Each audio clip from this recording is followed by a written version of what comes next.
राष्ट्रियताको हकमा चाहिँ उहाँले डिसिजन लिने कुराहरू मनपर्छ र डिसिजनमा अडिग रहने अलिकति विदेशी तत्त्वहरूसँग पनि नडराउने खालको पर्सनालिटी। उहाँसँग भेट्दाखेरि के कुराकानी भयो?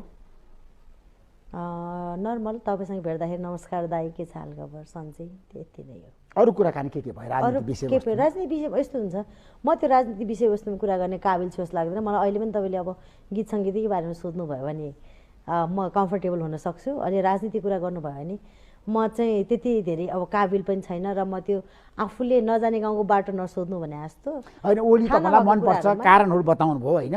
ओलीसँग भेट्दाखेरि कुराकानी हुँदाखेरि कसरी हुन्छ क्या भेटवार्ताहरूका टपिक्सहरू के हुन्छन्?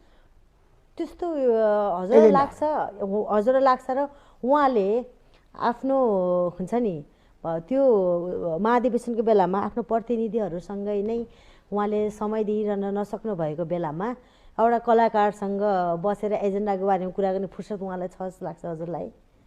डेफिनेटली छैन नि। अहिलेसम्म तपाईँले केपी शर्मा ओलीसँग कति पटक कुराकानी गर्नु, भेटवार्ता गर्नु? कुराकानी भन्दा पनि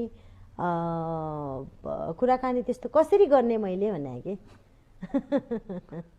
कसरी, म तपाईँसँग त कुरा हुँदैन मेरो पर्सनल कुराहरू। तपाईँसँग त मैले जम्मा यही जनता जान्न चाहन्छमा आउँदाखेरि मात्रै जति बोल्न पाउँछु, अरू बेलामा तपाईँलाई फुर्सद हुन्छ मैले